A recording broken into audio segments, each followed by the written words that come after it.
Along a musty stone hall, with hundreds of carved shelves along its walls, walks two robed figures. The shelves are lined with thousands of books and countless stacks of more sitting at their bases. Cloaked workers fuss and organize with hurried but delicate care. The two walk in silence for a moment or two. Dressed in simple, loose-fitting attire, one woman appears gaunt and haggard, her hair thinning, skin pale and pallid, and the spectacles on her face barely resting upon her bony structure. Feebly carrying a small pile of worn and battered books, her arms nearly give way as she shudders against some unknown breeze. I know why we are still here, but I do not know how much longer I can carry on like this. The sickly woman eyes one of the workers as they tear into a chunk of flesh dangling from a thong around their neck. Not cooked, not cured, but raw and bloody, and decidedly rancid. She grimaces, wrinkling the dry and flaky skin of her nose and forehead as the altogether disgusting piece of meat is casually chewed like an afternoon snack at tea time. We do what we must. You need only embrace it as we have, Miss Caldrian, and the rest comes quite comfortably soon after. I'm told Aller Rosk has found a way to even make it all more palatable, using our inks. Hair all but completely fallen out, sunken eyes and sharp-pointed teeth like razor-thin knives. The other woman fingers a selection of 3 choice and equally fetid meats hanging from her own neck. A look of pride upon her greenish-hued, slack-skinned face. A sharp contrast to her walking partner.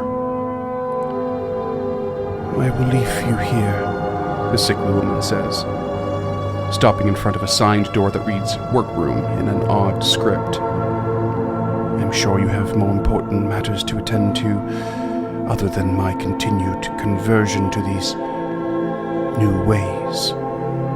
A nasty smile crosses the monstrous woman's face. Yes, the servants' numbers are dwindling. We will need a new source soon if we are to continue our work on the revival. Until next time, Miss Caldrian. Yes, next time. The monstrous woman departs with an eager yank of the rotting flesh around her neck. Even from behind, her motions clearly show that whatever ink could possibly do to improve the taste of this tasteless approach is unneeded for her to embrace and enjoy it thoroughly. The sickly woman awkwardly enters the workroom. She quickly but gently places her crumbling tomes onto a table. 2 other workstations are covered in bookbinding tools and supplies, books in dire need of repair and others clamped down to set and settle adhesive pastes. Sitting down into the only chair with a creak of wood and weary bones, she slides a piece of parchment in place and dips a quill in ink. Slowly and methodically, she writes at length. When finished, she gently blows the final words dry and folds the paper twice with even precision. Standing, she enters through another small door into a book-laden bedroom and takes a deep breath in. Sitting atop a low bookshelf is a meticulous pattern of cut fabric, a puzzle of sorts that forms the vague shape of a would-be doll. Placing the folded paper next to the pieces, she sighs and says, I'm sorry. I'm so very sorry. With one last somber glance and hard swallow, she re-enters the workroom and locks the door to the main hall. A sturdy lock, one that will not be penetrated easily. She slips the key into a pocket and sits down at the desk. Fetching a small jar of liquid from a cubby on the wall and pulling the cork away, she crinkles her nose despite the lack of odor, and longingly stares at all the books still in need of repair, and then steels herself before drinking the jar down in one quick gulp. She grips her stomach tight as brutal pain racks her insides.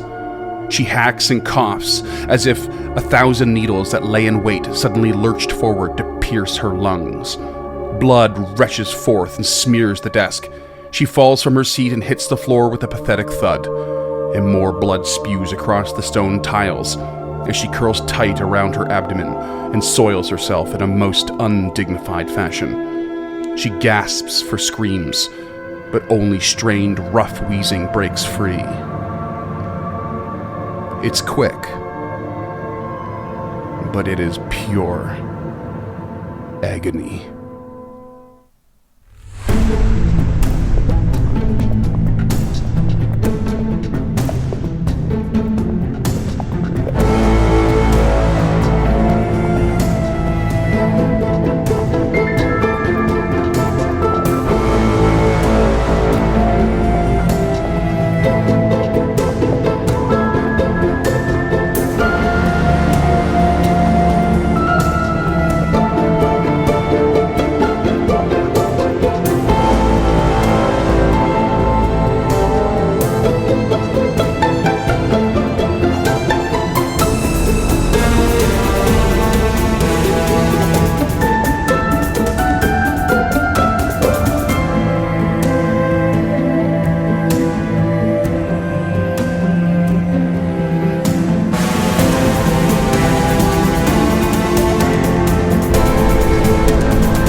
Hello there, it's me, Shad Nunda, the hero's newest helper, cursed by the gods with an ever-changing voice.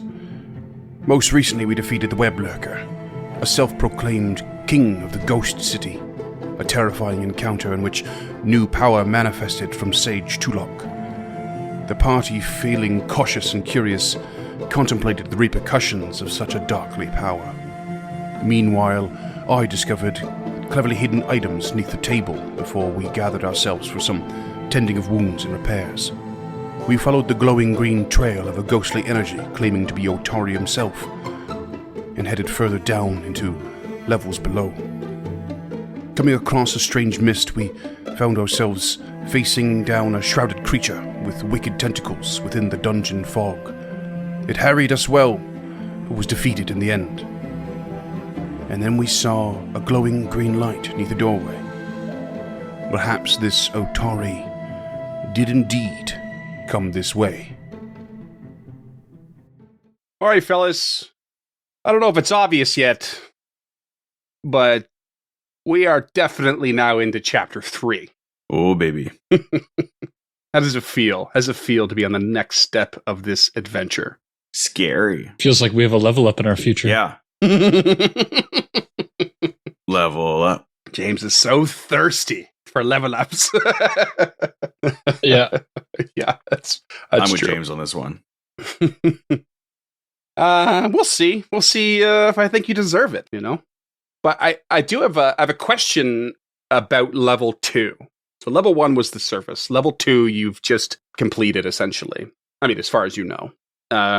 What do you think the original purpose of level 2 is? Any suspicions? I'm very curious. Some fucked up shit.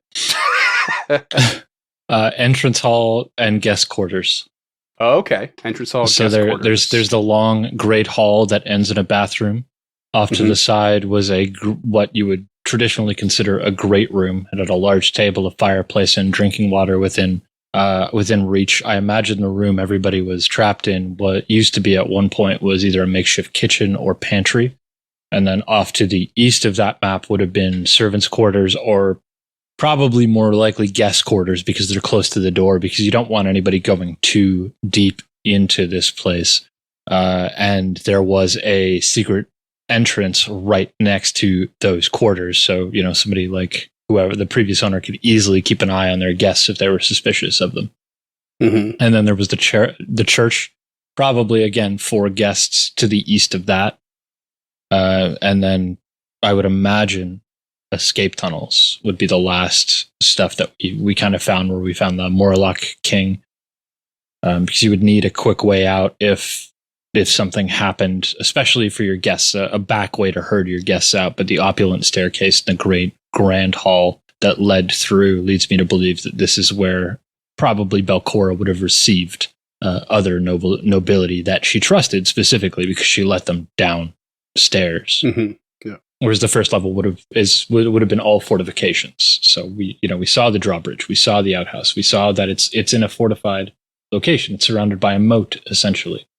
And then there's a workshop off to the side in case anything goes sideways. They're just exploding a small little island. Mm. Yeah, and also they I was not necessarily thinking of the boat room as an escape. I was thinking of it as a way to ferry in slaves or workers or test subjects, whatever. Just a privacy thing. Mm-hmm. So you're not bringing everyone through the front door. Yeah, that makes sense. I've made level 2 accessible for you guys to navigate to whenever you want, if you want to take a look at the map again. Oh, excellent. I will say that where you found the Osprey Club members, that was not a kitchen and pantry, because you did find a kitchen and pantry separately. That where the shrine was, where you found the dead Thieves Guild member, that was a kitchen. Right.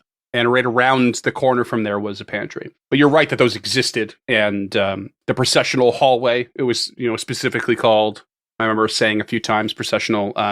You're not wrong. Like, it very much looks like something to receive people, to show off a sense of opulence. And to come see the giant worm. And come see the giant worm. Come on down and check the Actually, worm. I think every entrance to the giant worm was hidden. Yeah, I guess it was through a secret door in every direction at some point, I believe. Yep. You're correct. Yep. Yeah. You're absolutely correct. And your little meeting room, there's your safe space, also secret doors on every side, including the surface. Yeah, coming from her office. It was in that office room to get down. Yep. Yeah. So maybe the prisoners was the slave house. Like, that's where they got to stay. The seraphs, I guess, is probably the best way and most accurate way to put it. Yeah, I mean, it certainly was a place that was storage-esque. Something would have been kept there, whether it was people or goods or whatnot. You're not wrong about that. And then there were several just disused bedrooms, so someone slept there. There was like 8 or more. Yeah, there's 8. I'm going to go with guest quarters still on that one. Okay. Or maybe the 6 in the bottom were the seraph quarters, and then this was like the head office for the head major domo, or whatever they would have called them in this part of the world. Yeah, that shadow you fought was the major domo. Oh, yeah, it was Quite up literally. here though, so I wonder if this was like their office, the major domo office. Yeah. And then this may have been the major domo bedroom. Duncan, any wild claims that are completely opposite of all this? I think when they were having underground raves in this place. Hell yeah. I think I you're right. changed my answer to underground rave. I think there was a lot of use of dancing lights and ventriloquist and something else to make music. Ventriloquist? What kind of rave have you been going to, my friend? Yeah, no, that pretty much tracks a whole bunch of servants' quarters and stuff. And then, of course, we had the little meeting room of where they had the battle plans set out for Absalom. So, like, maybe it was just like the high level business around lunchtime, and then that was schlepped pretty them well on trapped. downstairs So I to do the imagine real that was fucked up just for stuff. like conspirators, like her cabal, for outside guests. Anybody she had visiting to plan the attack. Anybody internally probably would have been in the secret room that we now make is now our base of operations. Well, I'm going to bring you back to the vertical map that Narky made, and you will see that this was, in fact, the servants' quarters. Oh. The whole map. I mean, obviously, many uses for that map, but its general purpose was the quarters for servants. Gotcha. You are not wrong about the hallway and stuff, though. Like, guests were brought through here. Yeah, I wonder where they would have went down then. That's a very good question, actually. Where did they bring them down? If they went down at all. Yeah. Yeah. So for the listeners, Freeman just showed us this vertical map, so side view of the keep, and we can see underneath the floor that we were just on, and I assume there's going to be a floor under that. But that being said, it's all covered with fog of war, and let me tell you, the fog of war goes down quite a bit here. Yeah. It goes down this isn't a small map, a small depiction. Big shout out to Narky for his work here. This is really cool. It's so cool. He's got the black magic craft font going on. I dig it. Yeah. Yeah. All right. Well, I mean, that's cool. I'm glad I asked that question. That was, I love the perspective of, just analyzing all these rooms and what they might amount to. But let's get back to the game. You are in this tiny little room, 10 by 10 feet, door to the north, door to the south. It is barren in here. And you see the faintest glow of green coming from the southern door. And Shad is like, after that combat, you guys might want to take a sec to sort yourselves out here. Physics looking pretty rough. Oh, yeah. But Shad like leans up against the wall, is like, oh, that was quite the creature. I never thought to face off against one of those there, friends. What the hell was that anyway? You all right there, Physic? I've looked a little bit You look better. like you put your belt on a bit too tight. Well, it's only going to get tighter. He's going to perform a treat wounds on himself. I am going to attempt to aid that with my cooperative nature because I think you're going to need it.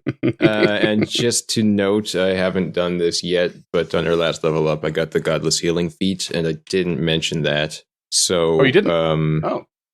If I try to attempt treat wounds or battle medicine on myself, I get an extra 5 HP. Oh, nice. Oh, nice. And after anybody uses a battle medicine on myself, I'm only temporarily immune to it for 1 hour instead of 1 day. That's awesome. Oh, that's so good. That's awesome.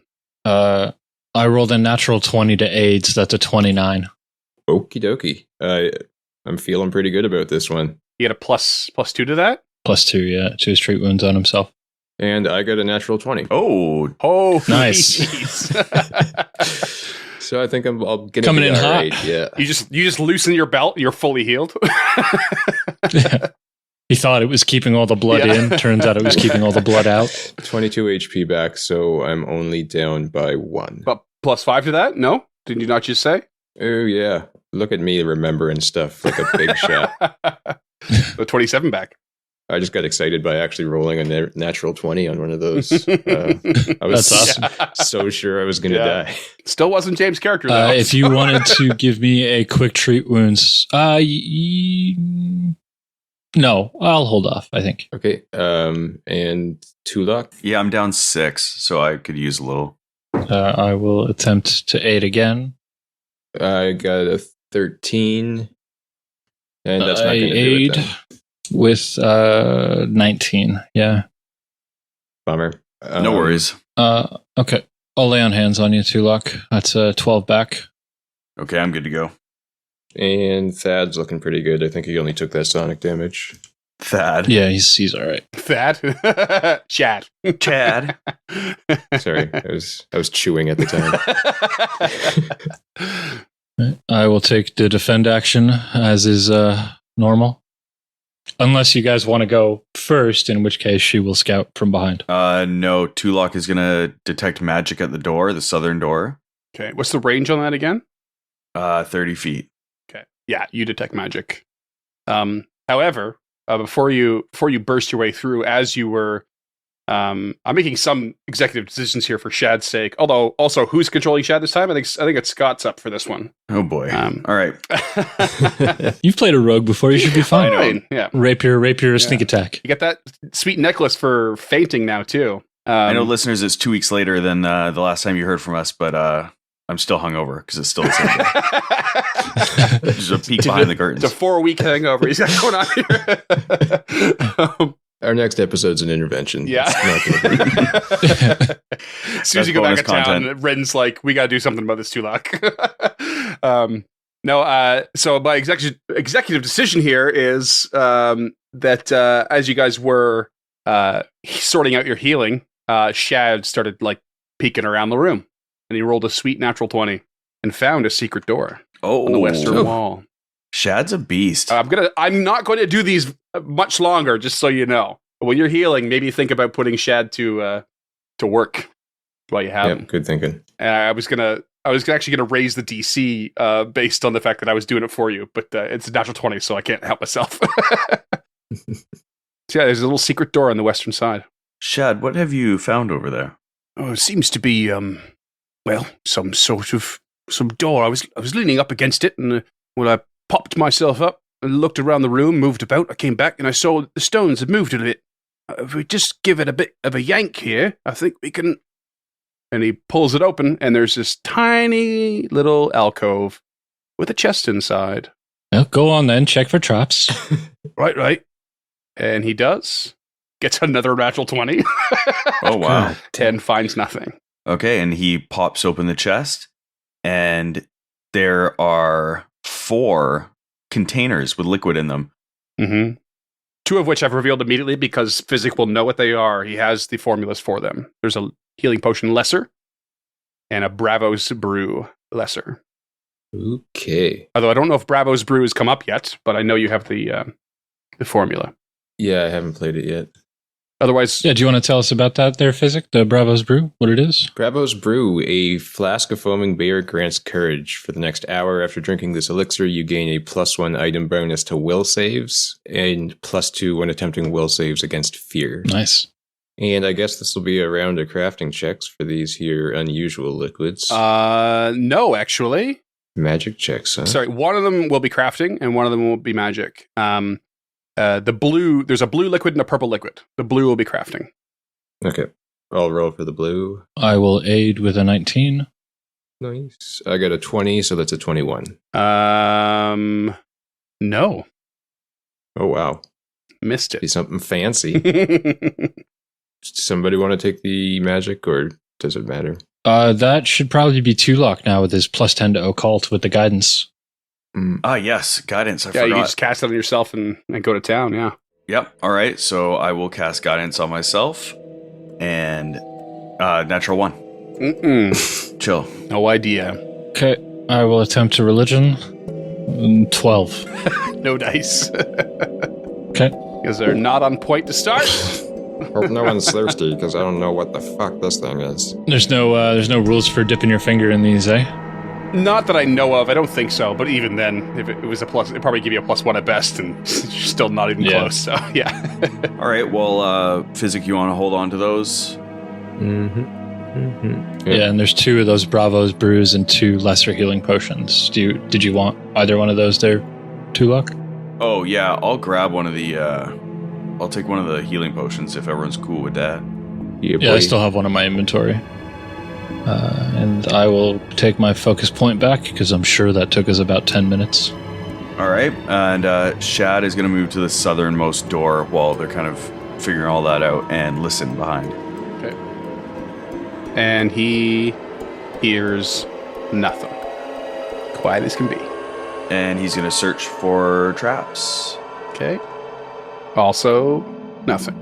And then he steps out of the way for Gilda to pop the door. And we agree, so she does it. It opens to a long, quite long, Jesus 5-foot length hallway, 35 feet in length. And there is a door to the east first, and just beyond it, a door to the west, about 15, 20 feet in. And the door to the east has a much more obvious green glow coming from it. She'll gesture to it without speaking. Are we doing this door? Yeah, Shad is following behind, searching, and Tulok is following behind, avoiding notice. And Tulok and Shad both nod to Lady Gilda as she looks at the door expectantly. Okay, and I'm sure she can't see Physic behind the 2 regular-sized human beings, so Nope. He is scouting behind. open. Open. All right. Cracking the door, you can see an ancient and tattered sofa. It sits on the eastern wall, and the south wall shimmers with strange green light. And as before, the green light forms a message on the wall. And it says, Belcora fell to the Rose Guard, but we never knew of these vaults below. And it slides off the wall and slithers away and leads you back the way you came. All right. Tulok will move north following it just to see what direction it takes. Is the text all in the same font? Does any of it differ? Specifically vaults? There's no difference? Okay. Nothing at all. I'm really leaning into my lich theory here, and I think these vaults might refer to a phylactery. Okay. Sweet. So it slithers along back north through the hallway into the room you just fought the Miststalker. And then it veers to the right down the hallway towards the door. But it veers north to the staircase that would have led to the workshop, but then turns back around and heads through the door. To the far east. The far east, where Shad had heard rummaging and noise, quite obviously. So, one can assume that the ghost of Otari may have walked down here, walked up the stairs, heard something, and come back down in. But that's probably more Morlocks down there. Or this was his initial holding cell, and he managed to escape only to that point before being pulled or recaptured. Oh, I thought that was like his man cave. With the sofa, just chilling. I guess it's possible. Just chilling in a 10-foot wide room. Tulok stands facing the door to see if there's any reaction from the east of the potential of that green path moving into a room that we potentially think there's people in. Yeah, it slips through the door, and you're standing way back, trying to see if you notice anything. I mean, it doesn't open the door; it just slips through it, right? And you don't really hear anything particular from where you're standing. Yeah, I was just more worried that like the green glow would go through, the people inside would see and realize someone was moving around this area. Yeah, you're standing a good 40 feet away, so yeah, there's not much to go on. Okay, yeah, no problem. That's no news is good news. I think Gilda will investigate the sofa room. Sure, yeah. You hear nothing through that doorway at all, and Gilda, it looks like this room was once like quite comfortable, if quite small, and it would be quite private in its own way. But there's nothing else. It's just the sofa. And Shad is searching that room as well, just for anything hidden. Sure. Same thing. Okay, Shad moves out of the room and back into the 5-foot wide hallway. And Tulok's stage whispers back, let's check the room to the east where Physic is looking. That's west. Apologies. We all get our cardinal points wrong sometimes. It's no big deal. Tulok just mutters, never eat soggy wheat. That's weird. My compass is saying west. Shout out Weast. Gilda pulls out her Shout out compass to Weast. confirm that it's west. All right, you hear nothing beyond the door. What would you like to do? Push it open. Crack the door open. And there is another sofa. Ancient. And the covering torn open. Its stuffing and springs revealed. It sits along the western wall. Shad searches this room. Who steps in first? Gilda does, as always. Okay. As soon as you step in, Gilda, you get this overwhelming feeling of being watched. It wells up in your mind. And I need a will save, please. As this sense of paranoia fills you. Okay. What is this, 16? Fail. You become frightened one. I don't believe that's correct. And why not? I thought I had something that reduces my frightened condition down from from 1 to... Oh, I might be thinking about next level. Fuck. Damn it. Planning ahead, I like it. No, it said you are frightened one, and you are convinced that someone or something is watching you. And we're going to roll for initiative, because this eerie red eye opens in the western wall. Okay. In the wall, like it. It's Like just it was peeking out from it's a like hole? right on the wall. It just pops open. It's part of the wall. It seems to be part of the wall or some such. Yeah, it's just like in the wall. This red eye just opens up, sitting in the wall. That's way worse. Tulok, what do you got? Rolling with stealth, it's a 17. Okay, Lady Gilda? That is a 5. You are terrified. It's a critical I love fail. It. Yeah. Physic. 21 from physic. Okay. Shad? Yes, sir. That is a 21 from Shad. Oh, okay. That's even there. Who's got the higher bonus? Looks like Shad does. So Shad will go first. I'm cool with that. However, top of the order is none of you. Lady Gilda and Shad. I need you both to roll will saves as the fear of being watched ripples pain through you. Shad rolls an 11. Gilda got a 10. Shad takes 8 mental damage. Lady Gilda takes 17 mental damage. Whoa. And you cannot reduce your frightened value until the end of your next turn, Lady Gilda. Okay. Shad's turn. Shad closes the door, leaving Lady Gilda inside by herself. No, I'm just kidding. I mean, it adds up. He's a scared. Shad will drop his rapier, pull out his crossbow, reload it, and fire at the eye. Okay. It's going to have a lesser cover here, but go for it. Is a 27 to hit. Ooh, that'll hit. Nice. Oof, only 4 points of damage. And it hits the eye as if it just hit a stone wall and bounces off with absolutely no effect. Intriguing. And that's his turn. Okay. Physic. You said it's on the back wall? Western You said side. Right above the sofa. Yep. So Physic wouldn't be able to see it from where he's standing. You would not. You would just get this sense, I guess, Lady Gilda's stopped, this eye is opened, Shad sees it, and just fires off, and you're like, what the hell's happening? Okay. If you'd like to just delay, I guess. Okay, Tulok, same situation for you. You can't see in the room, you just see Shad fire off. Okay. It's a wall, there's an eye on the wall. Lady Gilda, she's frozen in place. Tulok flavor-wise. Tulok will stride south, passing the room, passing Shad, passing Physic, but would like to look into the room as he goes to see what it is. Okay. And then I want to roll a check on that, whether it be occultism or spirit lore, potentially. And I'm not sure which is going to be the better in this situation. I can only allow occultism between the two. Okay, no problem. So that he's gonna give himself guidance as well, and that is going to be a 28 on occultism. You know this is a haunt, and your best bet for disabling it would be, as far as you know, I can really only give you that religion could help.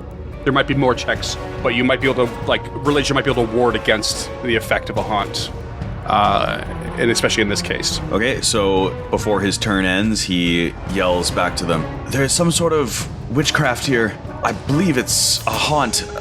Gilda, use your knowledge of religion to try to determine what's going on. And watch out." Okay, Lady Gilda. This may be the first time you guys see Lady Gilda shake. And her, she's got her shield up, and her hand, there's a little bit of a tremor there. It's not crazy, but she is visibly afraid for possibly the first time ever. She fights the urge to run out of the room and escape this situation, and she takes a deep breath in and rolls her shoulders back to strengthen her posture. And Aurori, give me strength. Be like the mantis. Steal your mind. Steal your mind. You can overcome this. And she is going to use the focus spell that I mentioned last episode called Perfected Mind. Oh, okay. So I immediately attempt a will save against one mental effect that I'm currently suffering, and I use the new will save if it's better than the old one. Okay, sweet. Go for it. That is a 17. No dice. Okay. So badass, though. She will then recall knowledge, religion, with her second action. Okay. You are not able to conjure up anything to ward this thing off with your knowledge of religion. I can't I can't think straight, Tulok. This thing's seeing into my soul. And with her last action, she will stride out of the room. Okay. She strides out of the room. Physic would like to add. Oh, yeah, you delayed. Okay, so you're going to the bottom of the room. Or out of the order, sorry. But he'd like to walk past 15 feet north to above Lady Gilda. Sure, you're just going to squeeze by your allies and shut the door? And close the door as I'm going, yeah. Okay, yeah, you could do that. And you do. And... So would that count as 2 actions? yes. Yes, okay. Third action will be to lesser healing potion. Okay. And Shad looks a bit shaken, but without any sight of the room, everything feels okay again. Although Lady Gilda is like shaking. She's absolutely shaking for that another full round until the end of what would be her turn. And then she starts to cool off. Okay.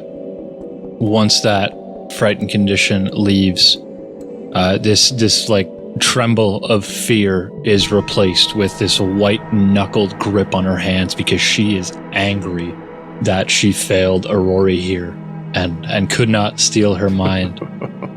But she will try another religion check now that she's got that +1 back to it. And Tulok will join Pass and attempt to help aid for, any. Okay. So recall knowledge, so I rolled it privately without the aid, Freeman. And so you were trying to recall what again? Do another religion check on the haunt. And you still have... Actually, no. Sorry. I was about to interject so with something for you that's big.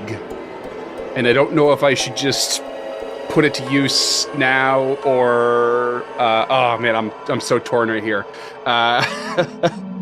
First of all, I just want to throw it there right now. You get a hero point for the whole Aurori stealing yourself and and really digging into that.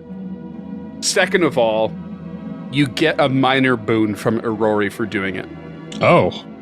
And the minor boon from Aurori grants you great insight and knowledge. And once, when you roll a failure on a check to recall knowledge, you get a critical success instead. Ooh. Furthermore, the check loses the secret trait, so you know that your result is a critical success. And Aurori grants this knowledge boon for extremely consequential checks for recall knowledge. So I guess I am just going to slide that through immediately, please. And you automatically get a critical success on this attempt. And it is this is a haunt. I mean, mechanically, it's called the Watching Wall, and it can be overcome through deception as well, to just march in and pretend like you are totally uninterested in the fact that you're being watched. And you have to roll a check on that. That's the other option you have. Otherwise, it's part of the wall, AC 21. It has a hardness of 12, got its own break threshold and everything, and saving throws. And it will just keep rippling pain through your mind so long as you are afraid, and it will keep you afraid if you keep failing checks. If you remain in the room, that's where the danger is. But if you want to overcome it, you're going to have to be in there. And you see her immediately relax as Aurori instills this knowledge upon her. Oh, I knew you were still there for me. Gentlemen, it's called a watching wall. Our best bet is to have somebody who is quite the thespian to walk in and just act as if they don't notice the eye at all. It prizes itself on creatures being afraid of it, and will continue to infest and cripple you via your mind if you are. Any of you skilled in the art of deception? So I think Shad is going to step forward. You chicken shit! You've got the higher bonus! Yeah, but he's got a higher will save. You son of a bitch. Scott is determined to not be killed by me. Whoa. Is literally based off will save, you jerk. Okay, all right. I ain't afraid of you. I ain't afraid of no ghost. Shad's gonna step forward. He said, well, due to my past. I suppose I've been skilled in some deception along the way, to put it mildly. All right, Shad. Here's what we need you to do. Open the door. Do not make eye contact. And just go out of your way to act as nonchalant as possible while you're searching the room. Just completely ignore the eye. If you make eye contact, just scream aloud and we'll pull you out of there. We could theoretically beat it to death, but there doesn't seem to be a whole lot of value in it. So just act normal, except don't look at the eye and investigate the room. Right. He's visibly nervous because he's seeing the eye. She's not good at like communication. Her charisma isn't particularly high, and I really hope that came through in that little bit of role play. Oh, right. I'm here to help. So yeah, I'll do it. Anyone else got any further guidance? Yeah, and I was going to say Tulok cast guidance on him. Good. So I used the word guidance, but I tried to make it subtle. It's okay. It was coming anyways. Okay, good. All right, you cast guidance, and he just like shimmies his shoulders and stretches his arms out and gets himself ready. He's all kind of pumping himself up. Big breath in, big breath out. Cracks the door. Steps in. Roll me a deception check. Natural 1. For a 9. He's too terrified. He's like, he's too nervous. He saw too much. And I need Gilda a will will pull save. him out immediately after. 18 on the will save. And he gains the frightened 1 condition, and we're going to roll initiative all over again. Let's get physics initiative. I'd really rather not, but 21 again. Wow, he's loving those. Tulok? 13. Gilda? 9. Shad? 27. Nice. All right. Top of the order, Shad. All right. Shad would like to try again on the deception check if possible. I don't see why not. All right, so he just turns his eyes away and is going to pretend to go about his business like nothing's going on with a 26, 19 on the die. Oof. And he's so obviously terrified to start and just gets so overwhelmed, but he steels himself and averts his eyes and goes about the room, and the eye closes and vanishes. Shad! Even had a -1 to that from the fear. Yeah. Amazing. And the room appears to be safe now. Nice. Shad is really carrying us right now. Lady Gilda took a big hit there. Yeah, That was crazy. she's not doing great. And Shad's searching the room. Eventually, the frightened condition wears off. He starts to feel okay again. And he's searching the room, but he seems a little bit distracted as he's doing so. He doesn't find anything. It seems just as barren as the other. Okay. While he's searching, Gilda will take 10 minutes to refocus and then lay on hands on herself to bring her back up a little bit.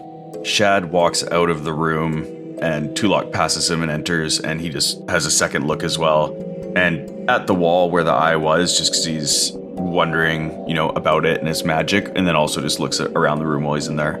And you're searching it, and you have a sense of, fear no matter what. Given the whole situation, you're, nervous as you go in. So you search around, but you feel yourself too distracted to really... and you don't find anything. You feel too on edge to really bring in the detail. Okay. He moves out, and Shad will let the others know that he is injured. Okay, did Lady Gilda need to treat wounds as well? With the lay on hands, I'm only down 11, so I'm not sure if I want to risk what happens. It's all the more time. about the cooldown time than anything. Okay. But yeah, you know what? I'll take it. 11 is enough. It's about a third of my hit points, or a quarter of my hit points. It can be life and death pretty quick. So. And while you're rolling that, Shad will pick up the rapier. Also, before I forget. Okay, 17 on the treat wound, so at least I'll get take you it. something. You were shooting for DC 15? Okay, so 2d8, yeah. Yeah, I gotta keep calling 2d8 those. would be great. 8 HP back. Yeah, I'm 41 out of 44, so I'm doing okay. Okay. Yeah, everybody's actually looking okay. Shad will take some. Really? I don't know if we've hit an hour mark since our last treat wounds. We kind of just went down the stairs. Tulok just pulls out a healing potion minor, passes it to Shad. Says, "Good job. Why don't you Minor? have this? You look a little Oh, rough." okay. Sorry. I always think minor's greater than lesser. I know, me naming too. convention is fucking ridiculous. All right, so that's just 4 back, so that's fine. He's at 21 at 27. He's a plucky dude. All right. Are we gonna follow Otari, or are we gonna attempt to clear this hallway? Because I feel like there's honestly probably more doors past this one, the one to the south. That's what I say. What time of day are we at right now? It's about 6:30 in the evening. I'm just running quite out of... I got a healing potion left, but I'm out of reagents. Oh yeah, you must be low on supplies now. How are you looking for spells there, Tulok? Not bad, actually. I did a lot of telekinetic, so Yeah, and you still got 2 first levels and 2 did you second pop levels. that wand of magic missile, or did you spend 2 magic missiles? Okay. Yes. Yeah. Oh, sorry, I only have 1 first level left. Well, we could take a peek down and see if it's more doors and then bail quickly if it's anything worse. Do you guys have another combat in you, do you think? Like, I mean, Oh yeah, okay. for sure. Shad moves south and listens at the door and checks for traps. Okay. How are you for pre-made bombs there, Physic? Oh, bad. I got ghost okay. charges left. So hopefully it's a ghost. I don't think that would have worked on a haunt. They're not undead, are they? Well, it's technically a spirit, I think. But I mean, Yeah, it's specifically the undead Okay. that these work on. they don't work on regular. It's positive damage. Well, other creatures can still take positive Yeah, damage. it's just not very apt. It's not like it's not aptly named the ghost charge. It's not just ghosts. It's just called a ghost charge, but it affects all undead with positive damage. Yeah. But would that have affected the haunt? No. Also, shout out the song Evil Eye by Fu Manchu, aka Tony Hawk 2 Pro Skater soundtrack. Hell yeah. The hell are you talking about? It's the best soundtrack of all video games streaming. Yeah, he's not wrong. I couldn't be fucked with anything to do with skateboarding. I don't care. It's probably the greatest sports game of our generation. Yeah, sports are dumb though. So moving on. You son of a bitch. Sure, they do impressive things, but I can't figure out why I should care. Playing a Pathfinder podcast. Yeah, and I care about this. All right, so Shad, listening, traps. What's up? Nada. Wait, hold on. Yeah, nada. Nothing. Okay. Okay. Hears, sees nothing. So unless we stay otherwise from here on out, Shad will listen and check for traps, and then Gilda will kick the door down, taking the defend action, just so Yeah. we don't have to go over it for every fucking door. Because that's exactly what we're going to do at every door, unless we say otherwise. Is that fair to you and the listeners? I think so. Okay. Yeah, that's fine. Oh no. You you crack a door, and you see a much larger room. Is cross-shaped and contains several long couches. At least for now, you can see one straight across from you to the south. The leather cushions that once adorned them are cracked with age. Dead plants lie slumped in planter boxes along the walls, and a long, dry fountain depicting a lighthouse stands in the center of the room. However, the first introduction to this room is the smell of decay. As a withered-looking creature peeks its head around the corner to look at you. It does its best to smile, using its drooping, slack skin and muscles. It looks like this. Ooh, interesting. Is that another Morlock? For the listeners, yeah, It's like a Morlock, but from Tales from the Crypt. yeah, long straggly hair, pupilless eyes, long tongue, this spiky mouth, and long claws Yeah, on feet and fingers.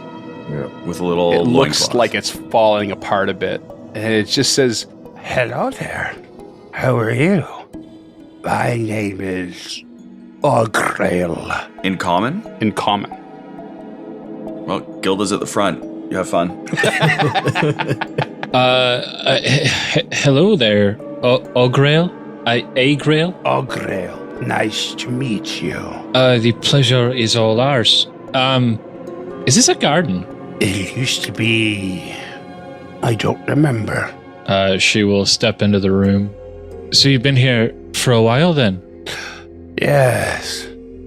I sit here and read as much as I can. You can see he's holding a book. I see. And what is this particular book about? It has poems and such. Nerd. Can you read us one? There is nothing in the world that I'd rather hold in my arms than the wonderful creature known as Scooty McBarbs. I don't know what it means, but it's beautiful. Why is my nose bleeding? There appears to be a fourth wall in this room. Yes, it's odd because there's like 10 of walls, but I could never find the fourth one. Sounds perfect. And why do you stay down here, O'Grail? She takes another step forward. Tulok follows. Well, He seems to be searching for the answer. I stay in here because the cultists, they don't like me. They want to eat me. You look at his rotting skin, you go, who the hell would want to eat that? And the Ghost Queen Morlocks, they want nothing to do with me. I am sick, I guess. Can from the door Physic do any kind of medicine check to see if it might be some kind of contagious sickness that we don't want to be around? Sure can. Typical. 14. I don't think that'll do it. Let me just double check something here.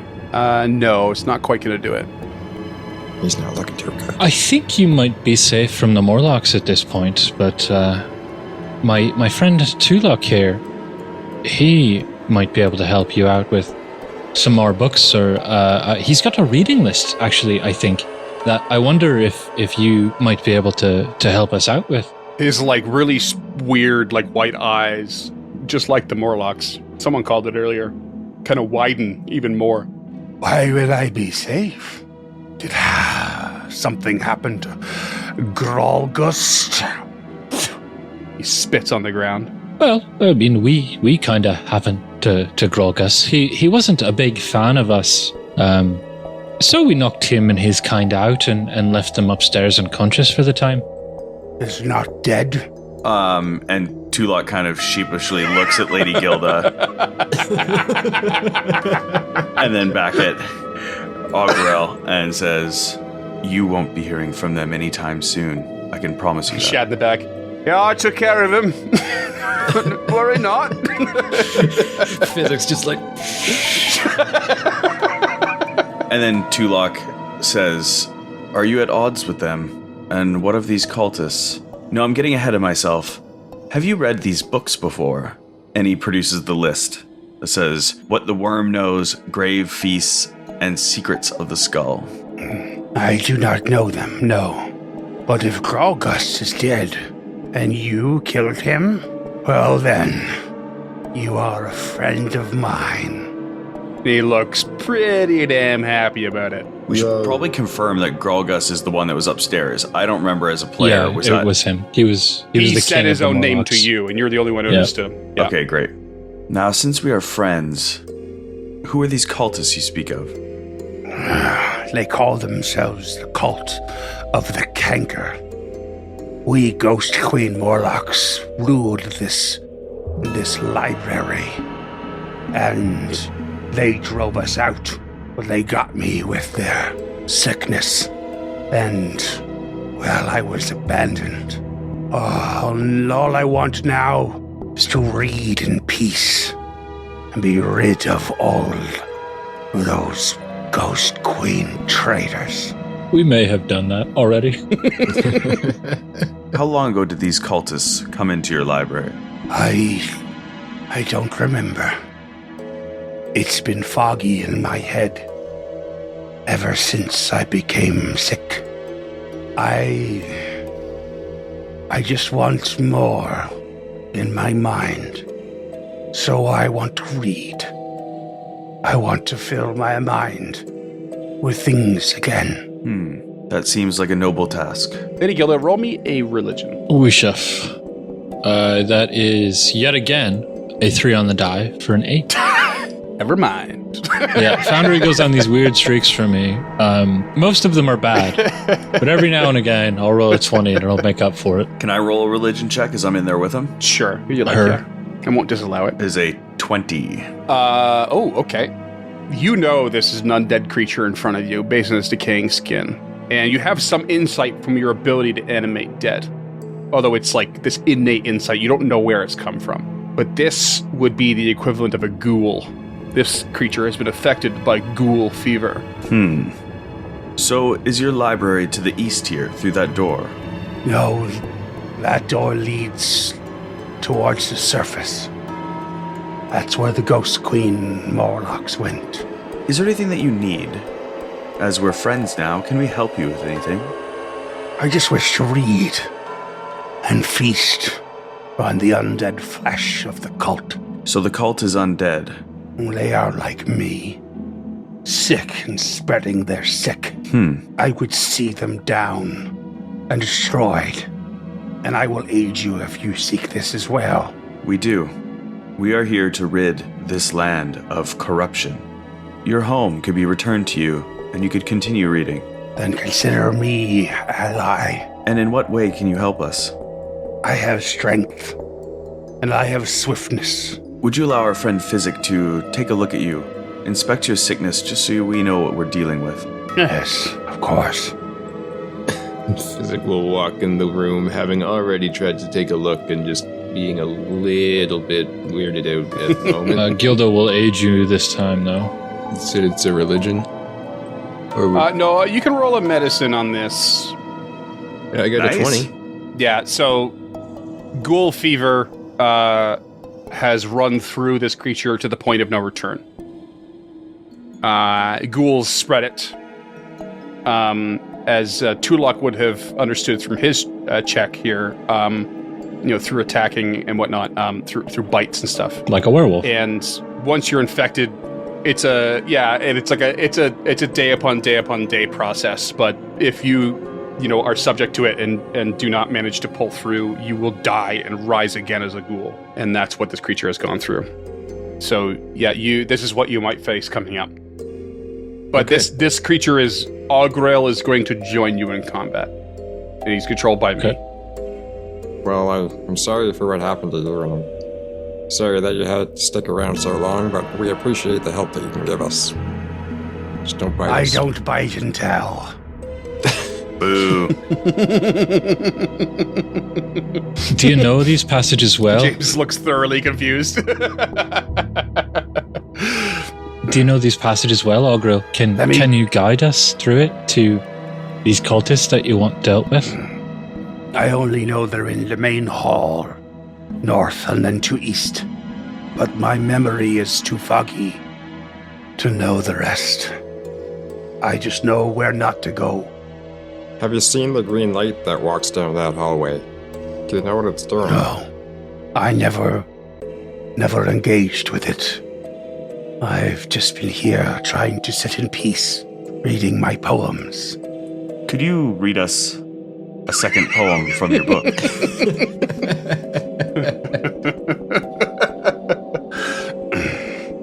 There is little in the world that can bring you fame, unless, of course, you befriend and are lifted up by your friend James. I don't know who he is, but he seems like a stand-up guy. Let's get the fuck out of here and move on with the story, please. Itching for some combat. More combat, less poetry. Is that what you call that? Just because you rhymed, that rhymed, doesn't didn't it? make it poetry. Because it was written in iambic pentameter. The meter was off. Derivative. I'm going to think of a really nasty one for Duncan. Duh. All right, so you're heading all back north. Are we going through this door, or are we actually going to be following Otari? I will follow your lead. Because I think Was that where he was saying to go? He said go this way. Yeah. Yeah. Then I have two reasons to get in there. Yeah. Okay. So we do our usual setup at the door. All right, yeah, marching order here. I wonder if I should maybe go in front of Chad. Thad. No, I'm going to say Thad from now on. What's his speed there? You bastard. 25. 25 as well, same as everything. And no, we'll stick with the regular thing and I'll bring up the rear. And Shad will sheath his rapier, pull out his crossbow, and put in a bolt. Yeah, same Open. with Fizzy. Yeah, you crack the door, and you see a much larger hallway spread to the north and south in front of you, and a narrow hallway straight ahead that leads to a singular door. You spot right away a number of stone shells that are carved into the walls. The hallway is about 15 foot wide. And there are many gaps in the collection, but a staggering number of books, scrolls, and folios are all over the place. And the first thing you notice, though, from movement are there are a couple to your immediate north and south ahead of you. Near the books are these barely clothed, gaunt, greenish blue-skinned creatures that look similar to Augrael, with these long nails and toenails, like claw-like features. These peaked ears on these guys, though, and the same toothy jaws that are sharp and lipless. And I'll show you this picture here, but imagine instead of the skull cradled in its hand, it's holding a book. Yeah, creepy. And one of them turns to face you. Does it only have one leg? No, the other one's just sort of tucked in behind awkwardly. It's a kind of an odd piece of art. It's as if it's like the feet are side by side, I think. And it turns to look at you, Gilda, and does its best to lick its non-existent lips, and just says, Hello. Are you here to donate your flesh to the canker? and another one, the other one turns towards you as well, and its eyes seem to like light up the sight of you. She steps into the room, cracks her neck, rolls back her shoulders, and flexes her hand, wraps some mighty blows, and you can see this like light blue radiant energy just pulsing around it. Yeah, we're here for something like that. Beautiful. The one in the north says, In that case, give us a digit. Or an appendage would be even better. and it steps forward towards you a little bit. The other one steps up a bit. You can now see as you step into the room, there are two more as well to your immediate north and south. At least four that you can see. As this conversation is going down, Tulok steps up behind Lady Gilda, attempting to avoid notice, and casts mirror image on himself. Okay. Does anybody else want to do anything? Because she's about to punch. With his alchemical crossbow, I'm gonna load a ghost charge into it. And just for those who don't know, mirror image, 3 illusory images of me begin to swirl around my space. Thus, Oh, right. You haven't used this yet, have you? No. Groggus used it, but you haven't used it. Oh, that's so sweet. Yeah. thus throwing off attacks. Wicked. All right, Gilda, what do you got? What Well, are you as saying? soon as this creature approaches her, she wants to stride forward, turn around, and punch this thing in the back of the head. Okay, so you stride forward, go ahead, and it turns like, Where are you going? Just give it to us. are you going to at all pretend No, like you're going she's to? not. No, adhere she's to not the a suppress? diplomacy creature. Okay, all right. And Well, then we're rolling for that's initiative. that's what I was waiting for. Yeah, okay. No, she's ready to have a good time. This is gonna be epic. Oh, this is gonna be a long combat tracker, guys. Let's stay on top of this. Okay, let's go. Oh my god. All right, let's get Shad's first. No, let's get Gilda's first. Come on. Let's get Gilda's. Gilda got a 12, but I'm going to use a hero point to reroll it. I want to go Okay. first. That's a 9. You're not going first. You're still mid-walk and turning around as it's about to go down. Let's get Shad's. All right, Shad is 25. Okay, Tulak. 10. Okay, and how about Physic? 22. 22, okay. And Grail gets natural 20 for 28. Oh, Hot damn. Augie over here. Can we yeah. trade? And let's see here. Okay, so top of the order is going to be Augrail, who has this giant, like, it's just like this energy comes over him as he hears the conversation way ahead of himself, and he cannot wait to get in there and wreak some havoc. So he is going to stride 25 feet forward right next to Lady Gilda and by the other two ghouls, and is going to start swinging at the northern ghoul, and it goes with a claw for a 17 hits and deals 9 damage, and goes for a second attack with a 20 and hits for 12 damage. Bam, bam, and kills the first ghoul.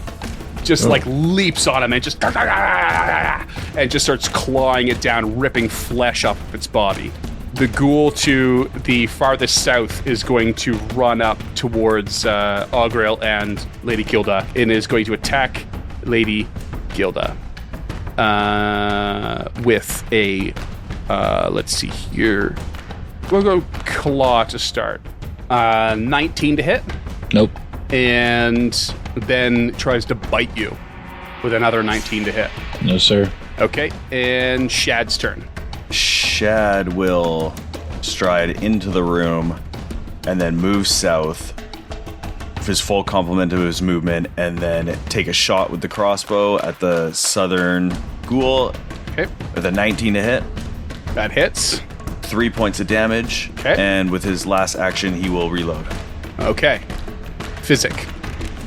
Okay, so using a one full complement of action, he is going to come in right beside one Mr. Shad Thad Nunder. Okay, and as you run down, you're the only one with dark vision. You see that the southern portion of this hall opens into a circular room with that twisting necromantic magic from the lighthouse in the center, and you can see 3 other ghouls to the south who are now starting to look up and go, what the hell is going on? Okay. Awesome. So he's gonna see that, and I mean, they're already looking at him, so he's just gonna yell at the others, "We got more of us than coming," and take a launch with his crossbow, which is now infused with the magic of Ghost Bomb, and he will do it to the one that's right to the south of Lady Okay. Gilda for a 22 to hit. That hits. So we've got 2d8 piercing, 2 HP piercing damage, and 1d6 positive damage. Oh, sweet. Okay. Is there anything else from your turn? That will be it. Okay. But you got the 5 total Was damage. it a 5 total? Was it? Yeah. It's 2 from the crossbow and 3 from the oh, grenade. it's 3. Sorry, my bad. Okay, 1 more damage there. Sweet. And it's radiant, I believe, as well. Positive. Yeah. The one you just attacked is going to go, and it is going to attempt to attack Gilda. Let's see here. Claw first. 19. No, sir. That's 3 19s against you.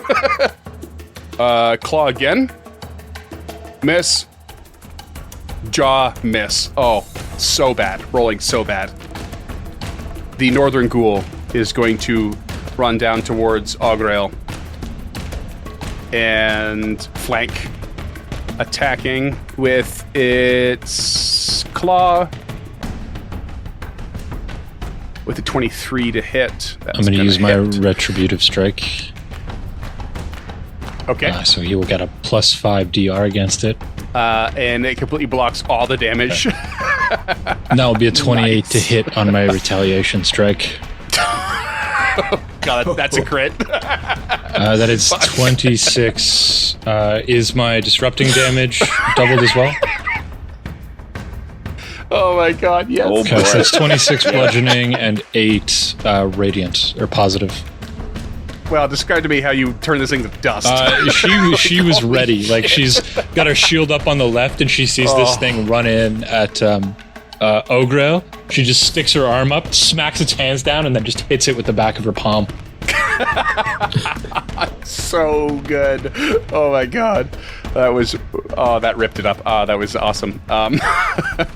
Okay, and that's gonna bring us to, let's see here, Tulok. All right, Tulok will stride into the room to the north of Lady Gilda, and then will, using his mind, bring down one of the books onto the head of the ghoul that's harrying Lady Gilda.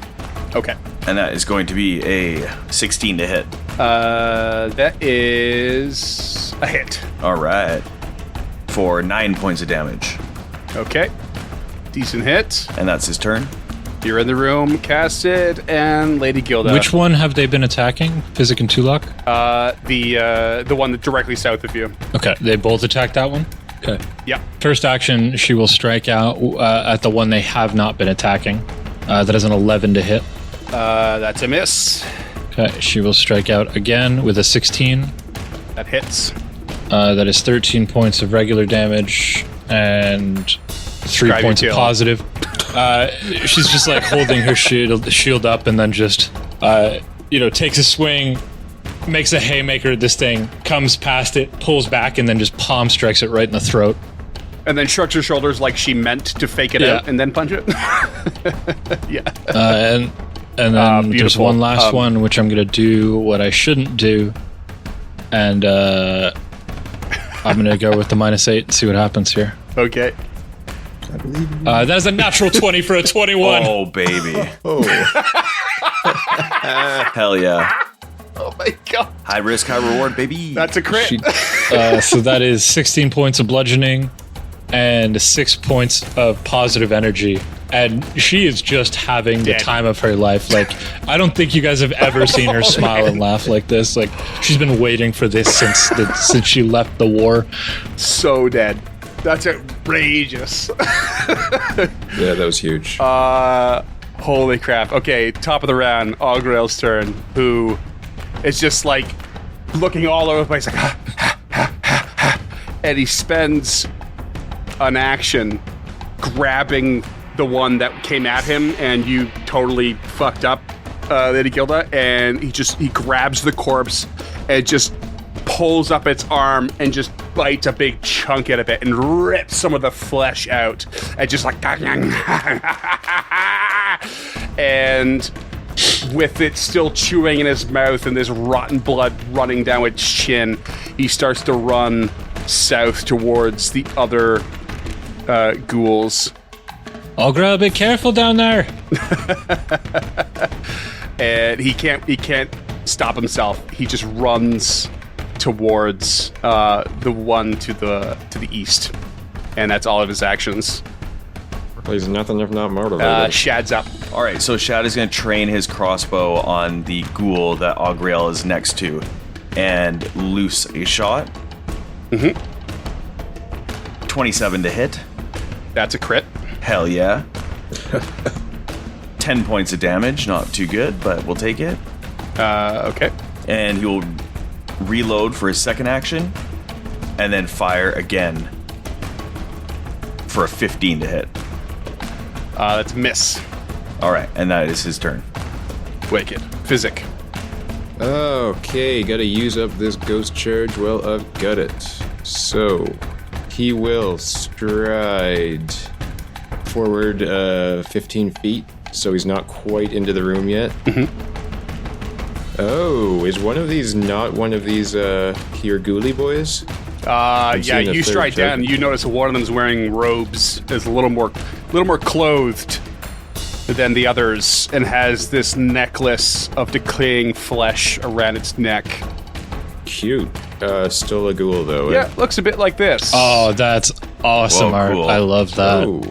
yeah, that's so it's fucking metal. standing up Yeah. from this couch and raising its arms into the air. It's like, ah. That should have been our logo.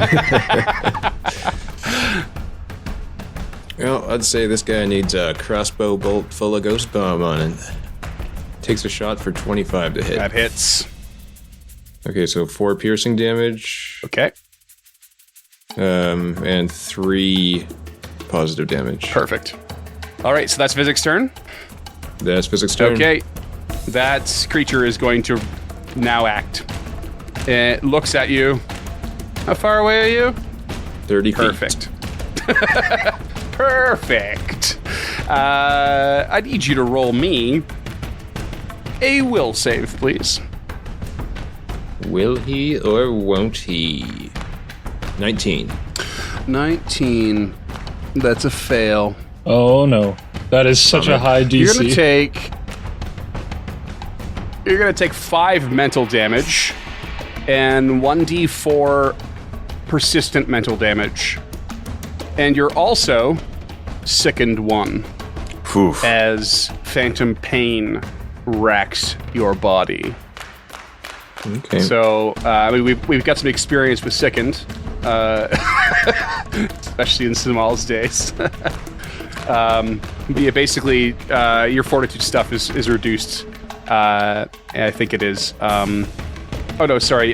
No, you take a penalty to everything unless you can shake it off by spending an action to try and retch up and re-roll a fortitude. Oh, buddy. Or roll a fortitude.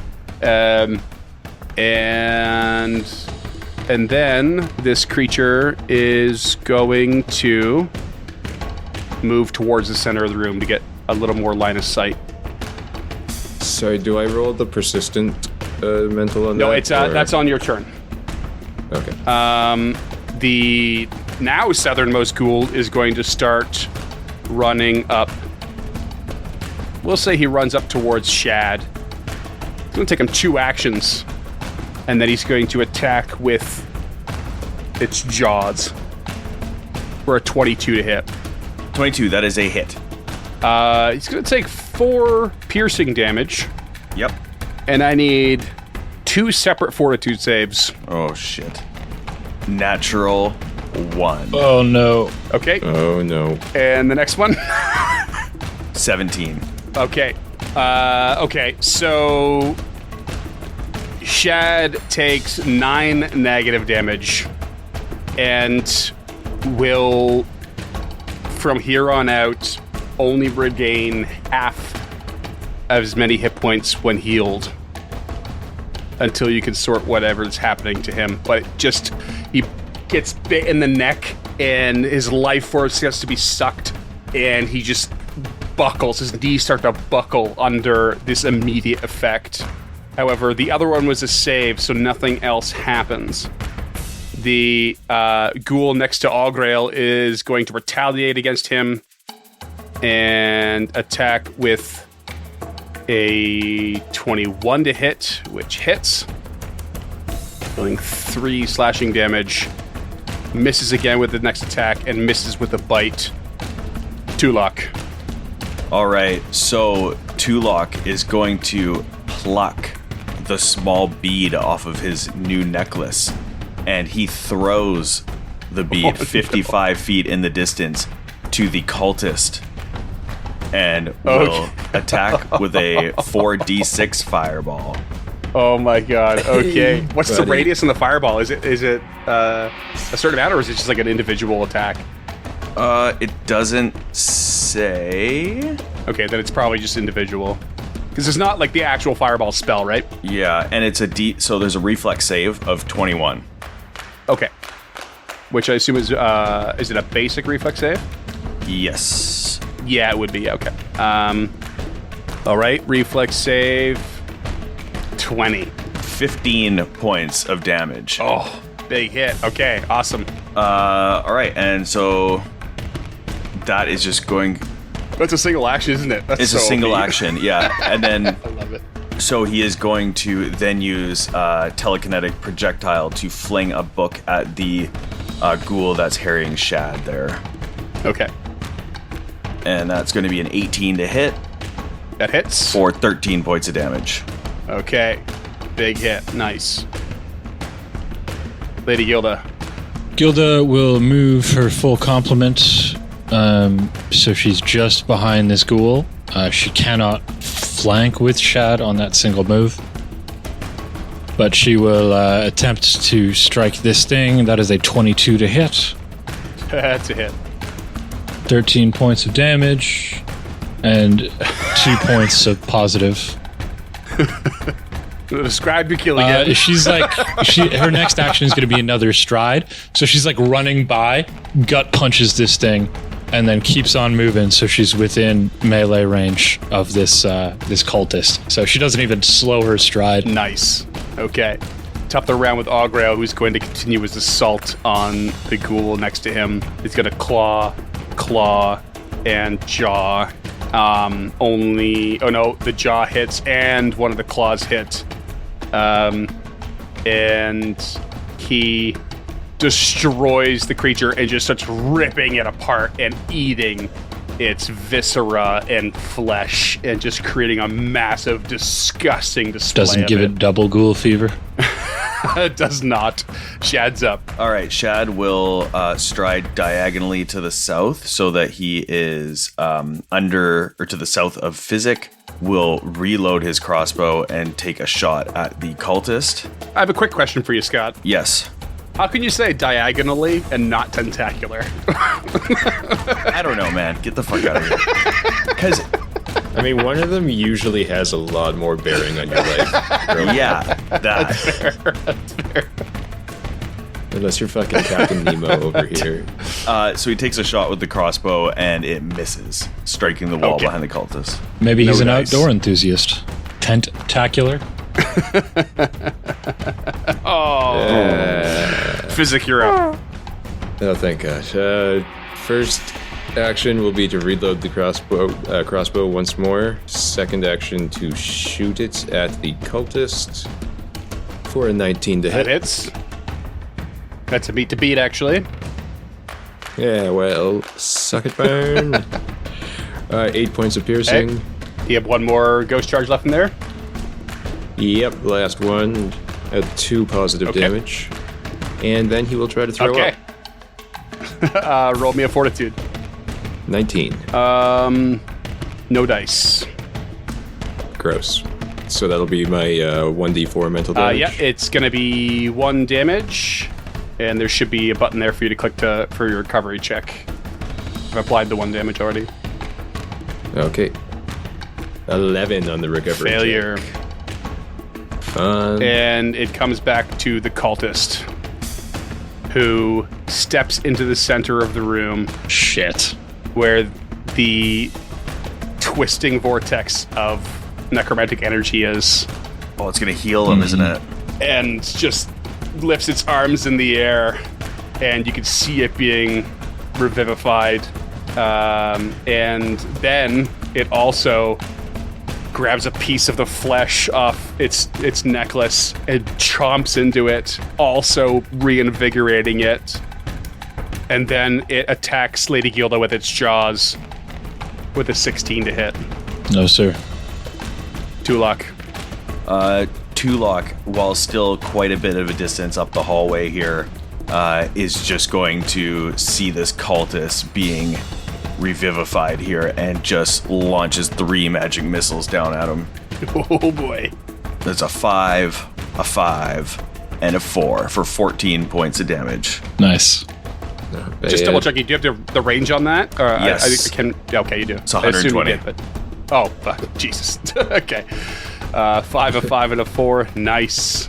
Big hits. Lady Gilda. Okay, first action will be a punch. That is an 11 to hit. That's a miss. Okay. I'm going to use my last hero point to reroll that. Okay. That is a 23 to hit. That hits. That is 10 points of regular damage and 1 point of positive energy. Okay. Second action, she's going to attempt a shove. So at a map -4. Ooh. Okay. This is against my athletics DC. Yeah, so it'll be an athletics check against your DC. That is a 21. Success. Just a success or a critical success? Success. Okay. So it gets pushed back 5 feet, and I move 5 feet after it. Ooh, I don't know if you want to step there, buddy. I don't have a choice. Oh. Okay. And that's your turn? No, I still have one action left. She will lay on hands. You want actually? Did you punch? Did you punch first? No? Yeah, punch and shove. Punch and shove, and then No, move. the move is part of the success of the That's three shove. actions. You push your opponent back 5 feet. You can Oh, is strive it? after it, but you must move the same distance in the same direction. Oh, okay, sick. Okay. So her last will be a lay on hands. Against the creature? Yeah. Oh, okay. So I need a basic fortitude save from you. 21. Okay, so that's a success on the save. You will take 3 points of positive energy. Okay. That's your 3 actions. That's your turn. Yep. As you end your turn in the midst of this swirling energy, you take 19 negative energy damage. 18 negative energy damage. And Augrail turns towards the cultist, covered in disgusting blood and guts, and lunges at him with a 29 to hit. It's a crit. He's bloodthirsty and just lunges forward and grabs onto the robe and sinks his teeth into the neck of this creature, ripping its throat out as it falls to the ground and bleeds out all over the place. Lady Gilda is screaming, perhaps, with this as her life force is being sucked from her body after this shove. And that's what we're gonna call it. Oh, boy. Oh my god.